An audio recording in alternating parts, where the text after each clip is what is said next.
Barcelonais qui jouent à FIFA, on pourrait vivre une soirée de dingue le 18 septembre. N'hésitez pas à follow mon compte FIFA, il est juste là, on est déjà à 9000 et ça fait plaisir. Mais bref, nous affrontons Newcastle le 18 septembre à 21h. Et FC 26 sortira donc à minuit, le 19. L'année dernière, j'ai pas trop kiffé l'expérience, on avait affronté Monaco et FIFA était sorti à minuit. Et vous voulez savoir c'est quoi le pire? C'est que derrière, j'ai paqué de la merde. C'est-à-dire que mon club a perdu en Ligue des Champions, je me suis fait vanner sur TikTok, je me suis fait vanner par mes potes, j'ai lancé FC 25 et j'ai eu que de la merde dans mes packs. Mais cette fois-ci, je ne veux pas revivre la même chose. Le triplé de Gérard Martin, c'est du troll. Et imaginez Gérard Martin nous sort une performance XXL, lui qui aura la mission de devoir remplacer Baldé car il est blessé. Imaginez sous les cris des méchants anglais de Newcastle, Gérard Martin nous sort une performance XXL. En tout cas, il est durement en train de s'entraîner actuellement. Franchement, on pourrait vivre une magnifique soirée. Victoire en Ligue des Champions, FC 26 à minuit. Supplément, tu packs une bête d'icône avec l'édition ultime. Même dans les packs de la boutique avec les points FIFA, tu packs du lourd. Ah, imaginez cette soirée les gars, ça doit être incroyable. Franchement, heureusement qu'il y a le retour des championnats ce week-end et de la Ligue des Champions à partir de mardi. Bilbao, Arsenal, Real, Marseille, on va se régaler. Mercredi, Bayern, Chelsea, Liverpool, Atlético. Franchement, force aux Parisiens. Ils pourront pas suivre ces deux matchs-là. Et jeudi, Barça, Newcastle. Et à minuit, FC 26.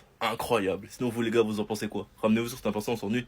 Et tous très bien que Alcantara était une demande de flic, mais quel sera le rôle de Alcantara? Attendez, bougez pas, je vous explique. Déjà, ce qu'il faut savoir, c'est qu'il a fait partie du staff de flic au tout début, la première saison au Barça. Après, il est reparti, mais il a été expliqué qu'il devait revenir, mais on ne savait pas quand. Et là, actuellement, il est bel et bien de retour. Et son retour a été fêté directement, flic avait invité tout le staff dans un restaurant. Maintenant, le rôle de Thiago dans le staff de flic sera d'assurer le lien entre le coach et les joueurs, comme il l'a déjà fait lors de sa première étape en tant qu'assistant la saison dernière. Mais aussi d'être attentif à tous les jeunes, étant formé à la Masia et avoir réussi à passer 4 saisons en équipe première, lui permettra de transmettre parfaitement ses connaissances de tous les échelons que les jeunes doivent franchir pour y arriver et se consolider dans le groupe. Parce qu'on voit très bien que maintenant les petits de la Masia d'équipe athlétique sont impatients et veulent intégrer l'équipe première. S'ils y parviennent pas rapidement, ils se barrent. Guy qui est parti en première ligue, Darvish à Stuttgart, Faye à Rennes si je me trompe pas. Et Alcantara va permettre à ces petits de garder les pieds sur terre. Moi je vis surtout les petits qui alternent entre l'équipe première et l'équipe B. Les cousins Fernandez, Dro qui fera souvent des allers-retours, ou bien Torrens qui est actuellement en équipe première suite à la blessure de Baldé. En plus de garder des liens intacts entre le coach et les joueurs, ou bien même d'encadrer quelques petits de la Masia, il pourra être très important pour nos milieux de terrain. Gavi, Pedri, Casado, De Jong, Fermin, Olmo, ou bien même Bernal, et il pourrait très bien les aider à se développer. Enfin bref, sinon vous les gars, vous en pensez quoi? Ramenez-vous sur cette patience en nu.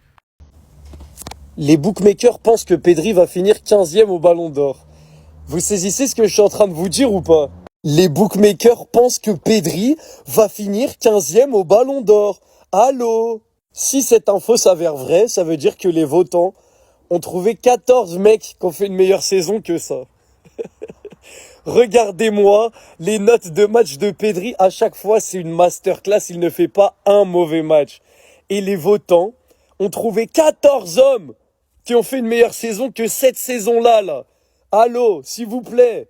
L'homme qui, on le rappelle, est le joueur avec le plus de trophées d'homme du match en Liga et en Ligue des Champions, avec notamment en quart de finale de Ligue des Champions, homme du match à l'aller, homme du match au retour. L'homme qui a permis à la deuxième meilleure équipe de la saison de faire triplé national, avec ce genre de masterclass en classico en finale de Coupe du Roi. 1 but, 3 passes clés, 8 interventions, 8,2 de notes de match. Mais ce mec-là, il y a 14 hommes qui ont fait une meilleure saison que lui. C'est quoi ça? Ce genre de masterclass également contre l'Atlético, en étant MVP avec 1 but, 89% de précision de passe, 3 dribbles réussis, 100% de passes longues, 13 récupérations. Ce genre de masterclass contre l'Atlético, et j'en passe, parce qu'il a fait des masterclass toute la saison. Donc vous allez me dire que lors de la révélation du Ballon d'Or, il y a 14 joueurs qui seront devant ce mec-là. Je ne veux pas y croire, j'espère que les bookmakers se trompent, parce que sinon, c'est clairement la mort du football. Pedri 15e au Ballon d'Or, c'est la pire info que j'ai entendue aujourd'hui.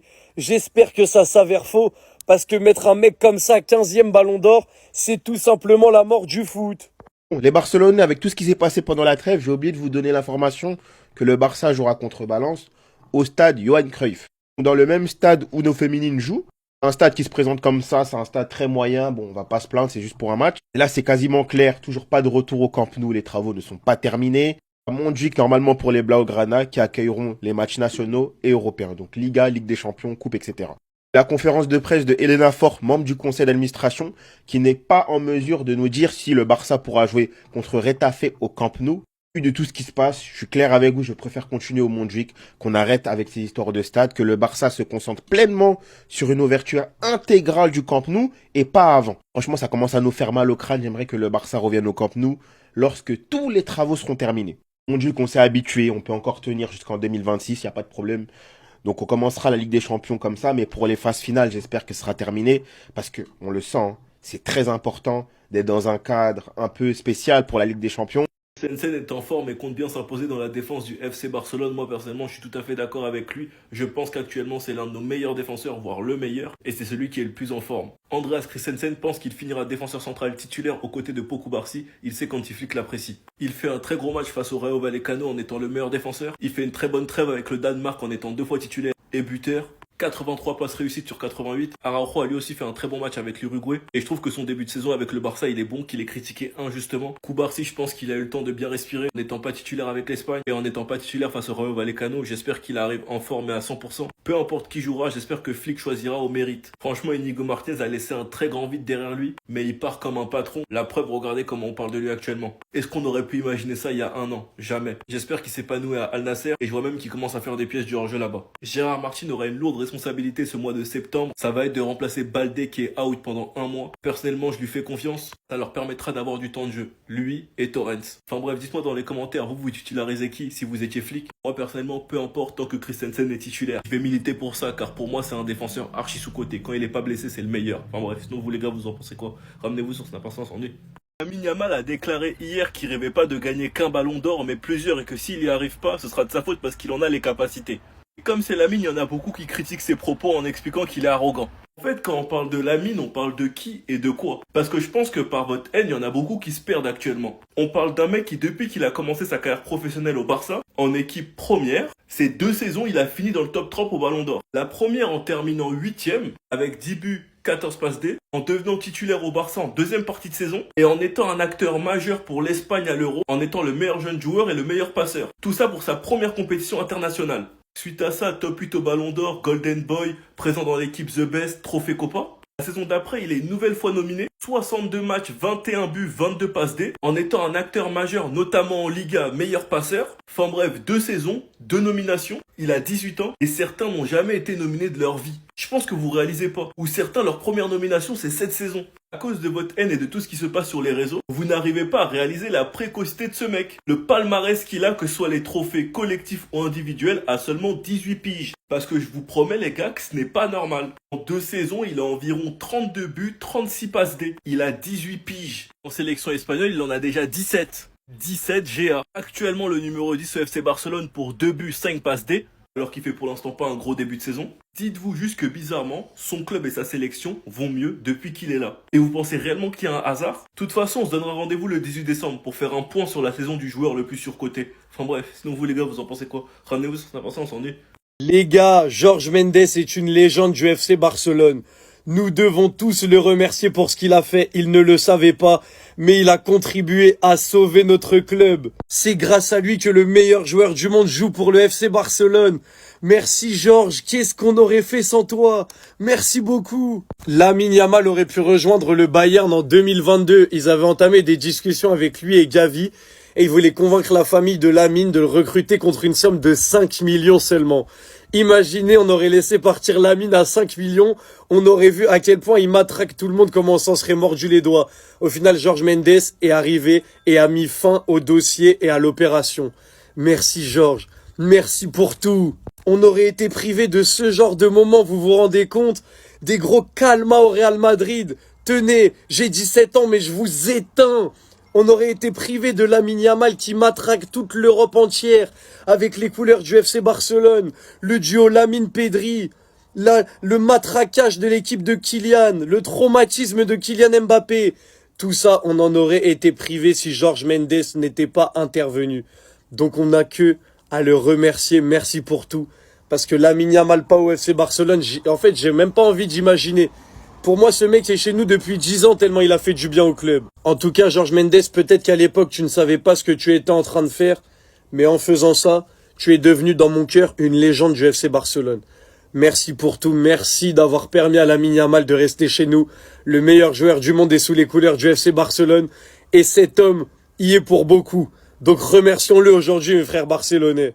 Attendez. Donc il y a des personnes qui ont voulu nous faire croire que Lamine Yamal n'était pas concentré, supplément il était trop arrogant et que d'ici quelques années il allait terminer je ne sais où. Écoutez seulement ces déclarations. J'ai dit à mes amis, je ne rêve pas d'avoir un ballon d'or, je rêve d'en avoir plusieurs. Je pense que je suis un joueur qui a la capacité de le faire et si je n'y parviens pas c'est parce que je n'ai pas fait les choses correctement ou parce que je ne le voulais pas assez. Alors je rêve d'en avoir beaucoup et le jour viendra et je serai très heureux. Mais je veux continuer à gagner avec mon équipe. Maintenant entre vous et moi, quand vous voyez ces déclarations, vous croyez vraiment qu'il n'est pas concentré? Vous croyez vraiment qu'il a pas conscience de ses capacités et de tout ce qu'il peut réaliser s'il reste sérieux? Et pour tous les haters de Lamine Yamal qui s'amusent à lui donner une étiquette de arrogant alors qu'il a rien fait, De La Fuente, le sélectionneur de l'équipe d'Espagne qu'il a convoqué lorsqu'il avait encore 16 ans et qu'il a vu évoluer, écoutez ce qu'il a déclaré. Y a-t-il de la crainte que Lamine puisse devenir incontrôlable ou arrogant? Il a répondu, non, il y a une différence entre l'image publique de Lamine et la réalité de la personnalité de Lamine. Lamine passe 4 heures par jour entre la salle de sport, la physiothérapie, la nutrition et le suivi psychologique. J'appelle cela de l'entraînement invisible et cela devrait être vraiment apprécié. Donc s'il vous plaît Lamine Yamal, maintenant laissez-le tranquille. La plupart arrêtez la haine gratuite que vous avez envers lui et profitez tout simplement du talent. Bref, en tout cas, n'hésitez pas à me donner vos avis dans les commentaires, histoire de savoir ce que vous en pensez et moi je lirai tout ça.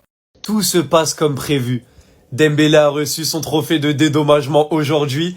Le ballon d'or de Lamine Yamal, c'est du tout droit. Officiel, Ousmane Dembélé remporte le 11 d'or 2025. Le prestige du trophée. C'est un simple dédommagement pour le ballon d'or, pour pas qu'il se plaigne de ne rien avoir après sa grosse saison individuelle. Vous le savez très bien. Si on fait un petit retour sur les derniers gagnants de ce 11 d'or, qui détermine sûrement qui va être ballon d'or, à part Benzema 2022, tous ceux qui ont eu le 11 d'or ces derniers temps n'ont pas été couronnés ballon d'or. 2019, c'était Messi. 2021, Messi. 2023, Messi. 2024, Rodri. Les gars, c'est sous vos yeux. Le 11 d'or n'est pas affilié au ballon d'or. On dirait même que c'est l'inverse. On dirait que c'est un trophée de dédommagement. Vinicius l'a eu, voilà. Comme ça, tu peux crier au vol pour le ballon d'or, t'as ton 11 d'or. Haaland, c'est pareil. Mané, c'est pareil. Benzema, c'est pareil. C'est sous vos yeux, vous savez très bien. Bravo à Ousmane Dembélé pour son 11 d'or 2025 amplement mérité. De son côté, Lamine veut aller chercher quelque chose d'autre qui est en or. Le ballon d'or. Rendez-vous le 22 septembre. On sera là. Si c'est Dembélé, j'accepte mon pressing. Si c'est Lamine Yamal, vous ferez des cauchemars de ma voix. Entendez-moi bien. Lamine, on saute pour toi. On sera là le 22. Les gars, j'avais prévu de rester réveillé aujourd'hui pour regarder le match du GOAT et parler du match du GOAT. Malheureusement, il n'est pas sur la feuille de match, donc je vais parler du deuxième GOAT, parce que je ne l'ai pas fait ce soir, et profiter, parce que c'est très rare que je fasse ça. C'est un cadeau, mes frères Pro CR7, je vais parler de votre GOAT. Non, y a rien à dire, chapeau l'ancien. Chapeau, 39 buts en qualif de Coupe du Monde, c'est énorme, c'est respectable. Y a rien à dire. Record all-time de l'histoire du football, comme souvent avec CR7 quand il s'agit des buts, voilà, il faut le dire. Quand il s'agit des buts, on retrouve rarement des classements de buts où il n'y a pas cet homme dans le classement, Cristiano Ronaldo. Donc non, franchement, à 40 ans, il n'y a rien à dire, c'est très fort. Cristiano Ronaldo, 40 ans, buteur sur les 5 derniers matchs du Portugal. Danemark, un but. Allemagne, un but. Espagne, un but, malheureusement. Arménie, 2 buts. Hongrie, 1 but. C'est fort. C'est fort. Voilà, l'ancien, il veut pas lâcher le football, mais il a des raisons. Buteur sur penalty aujourd'hui, décisif dans la victoire face à la Hongrie, même si le joueur le plus décisif du Portugal a été Cancelo. Un but, une passe décisive. Voilà l'ancien, il a fait son travail. Attention au Portugal qui est en pétard en ce moment, vainqueur de la Ligue des Nations, ils gagnent leur match de qualif. Ça va être un très sérieux prétendant pour la Coupe du Monde. Même si j'ai confiance en l'Espagne, pour moi on est les plus gros favoris. Par contre, mes frères Pro CR7, je vous vois venir. Je suis gentil mais faut rester calme. Même si le Portugal prend la Coupe du Monde 2026, la campagne de CR7 ne sera pas aussi légendaire que celle de Messi en 2022, donc ça ne relancera en aucun cas le débat. Restez à votre place. Cet homme est le deuxième meilleur de l'histoire sans contestation, mais n'allez pas vous aventurer où vous n'avez pas pied. En tout cas, j'ai parlé de votre GOAT, c'est très rare que je le fasse, profiter, c'est un cadeau. Gros respect CR7, à 40 ans, c'est légendaire ce que tu fais. On parle très peu du côté professionnel de Kylian Mbappé sur un terrain de football et en dehors du terrain. Rival, adversaire, pas adversaire, il est toujours là. Et c'est vraiment un truc à souligner. Parce qu'un grand joueur, ce n'est pas uniquement les stats, c'est aussi ce qu'il fait en dehors d'un terrain de football. Le respect d'un logo d'un club, par exemple, comme il l'a fait. Les enfants, l'humilité. Et c'est vraiment un truc à souligner avec Kylian Mbappé. Je pense qu'on n'en parle pas assez. Regardez le jour où il marque contre Dortmund, il rend hommage à Diogo Jota. C'est vraiment un truc que Mbappé a, que j'ai remarqué depuis vraiment des années et il faut vraiment le souligner. L'humilité, le respect, la gentillesse, la générosité même sur le terrain. Et ça fait vraiment plaisir d'avoir un joueur comme ça, même s'il joue au Real, mais ça fait vraiment plaisir. Regardez, même en finale de Coupe du Monde, l'humilité. C'est vrai, c'est devant Messi, je suis d'accord, mais c'est Kylian Mbappé devant CR7 aussi, et ça fait vraiment plaisir. Donnez-moi en tout cas votre avis dans les commentaires par rapport à ça.